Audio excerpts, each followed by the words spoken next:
தமிழை தான் காட்டுறாங்க. தமிழ் வந்து அவங்க அம்மாக்கிட்டேயும் பாட்டிக்கிட்டேயும் உட்காந்து அழுதுகிட்டு இருக்கிறாங்க. நான் என்னம்மா பண்ணுறதுக்கு, அவர் வந்து என் வயிறு பெருசாகலன்னு சொல்லிட்டு அவர் மட்டும் இல்லை, வீட்டில் உள்ள அவ்வளோருமே கேட்டுட்டு இருக்கிறாங்க, நான் என்ன தான் பண்ணுறதுக்கு அப்படிங்கும்போது அப்போ தமிழோட அம்மாவும் பாட்டியும் ஒரு முடிவெடுத்து சொல்கிறாங்க, உன் வயிற்றில் அந்த துணியை கட்டிக்க அப்படிங்கும்போது, என்னம்மா நீங்கள் இப்படிலாம் பேசிகிட்டு இருக்கிறீங்க அப்படிங்கும்போது, ஆமாம் தமிழ், வேறு வழியே தெரியல, உண்மையை சொல்லப்போனால் இதுக்காக தான் உன்னை நான் வீட்டுக்கு ஒரு வாரம் அழைச்சிட்டு வந்தேன், இங்கே இருந்துட்டு ஒரு வாரம் இருந்துக்கிட்டு நீ அங்கே போகும்போது கொஞ்சம் வயிறு பெருசாக இருந்தால் உன் மேலே அவங்களுக்கு எந்தவித சந்தேகமும் வராது. அவங்க அம்மா வீட்டுக்கு போனதுக்கப்புறமா நல்லா சாப்பிட்டு எடுத்து அவள் சந்தோஷத்தில் இருந்தனால தான் அவள் வயிறு பெருசாக இருக்குது அப்படின்னு சொல்லிக்கிட்டு எல்லோரும் நினச்சிருவாங்க. அதனால தான் உன்னை இந்த ஒரு வாரத்துக்கு நம்ம வீட்டுக்கு அழைச்சிட்டு வந்தேன், நான் சொல்கிறது கேளு தமிழ் அப்படிங்கப்போ தமிழ் வந்து அழுதுகிட்டு இருக்கிறாங்க. இங்கே பார்த்தோம்னா சேதுவை தான் காட்டுறாங்க.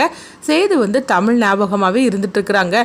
என்ன தமிழ், இந்த ஒரு வாரம் உன்னை பிரிஞ்சு நான் எப்படி இருக்க போகிறேன்னு தெரியல அப்படின்னு சொல்லிக்கிட்டு சேது வந்து புலம்பிகிட்டு இருக்கவும் இங்கே பார்த்தோம்னா தமிழை தான் காட்டுறாங்க. தமிழும் வந்து சேது ஞாபகமாகவே இருந்துட்டு இருக்கிறாங்க.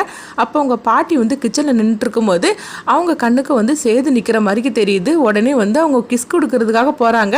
உடனே பாட்டி வந்து கத்த ஆரம்பிச்சிருந்தாங்க. என்ன தமிழ் அப்படின்னு சொல்லி கேட்கும்போது ஐயோ அப்படின்னு சொல்லிக்கிட்டு தமிழ் வந்து சிரிக்க ஆரம்பிச்சிருந்தாங்க. உடனே வந்து பாட்டி சொல்கிறாங்க, என்ன உனக்கு உன் புருஷன் ஞாபகம் வந்துடுச்சுதா அப்படின்னு சொல்லிட்டு கேட்கும்போது ஐயோ பாட்டிக்கிட்ட இப்போ கையங்குளமும் மாட்டிக்கிட்டோமே அப்படின்னு சொல்லிக்கிட்டு தமிழ் வந்து வெக்கப்பட்டுட்டு ஓடுறாங்க.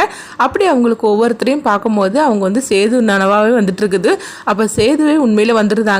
அப்போ அவங்க நினச்சிருந்தாங்க இதுவும் வேற யாரோ நினச்சிக்கிட்டு தமிழ் சொல்கிறாங்க, போங்க காலையிலேருந்து நீங்கள் வந்து என் கண்ணுக்கு தெரிஞ்சுட்டே இருக்கிறீங்க, உங்கள் பக்கத்தில் வந்தாக்கி வேற யாரோ மாறிடுறீங்க, இப்போ கூட அப்படி தானே அப்படிங்கும்போது என்ன தமிழ் காலையிலேருந்து நீ என்ன தான் நினச்சிக்கிட்டே இருந்தியா அப்படின்னு சொல்லி கேட்கும்போது உடனே வந்து தமிழ் பார்க்குறாங்க, உண்மையிலேயே நான் தான் உன்னை தேடி வந்திருக்கிறேன் அப்படிங்கவும் உடனே வந்து தமிழ் வந்து சந்தோஷப்பட ஆரம்பிச்சிருந்தாங்க. அப்போ தமிழோட தங்கச்சி வராங்க, மாமா காலையிலேருந்து அக்கா உங்கள் ஞாபகமாக தான் இருந்துட்டு இருக்கிறா, யாரை பார்த்தாலும் சரி தான் நீங்கன்னு சொல்லிக்கிட்டு பக்கத்தில் போய் நின்னா, அதனால தான் உண்மையிலே இப்போ நீங்கள் வந்திருக்கிறீங்க, அப்போ அவன் நம்பாமல் இருக்கிற அப்படின்னு சொல்லவும் இதை கெட்டதுமே தமிழ் வந்து சிரிச்சிட்டு இருக்கிறாங்க. அப்போ சேது சொல்கிறாங்க, எனக்கும் அப்படி தான் உன் ஞாபகமாகவே இருந்தது, அதனால தான் இந்த ஒரு வாரமும் நான் உன் கூடயே இருக்கலாம்னு சொல்லிட்டு முடிவு எடுத்துட்டு வந்துட்டேன் அப்படின்னு சொல்லவும் இதை கெட்டதுமே தமிழ் வந்து ஒரு பக்கம் சந்தோஷப்படுதாங்க, இன்னொரு பக்கம் கொஞ்சம் பயப்பட ஆரம்பிச்சிருந்தாங்க.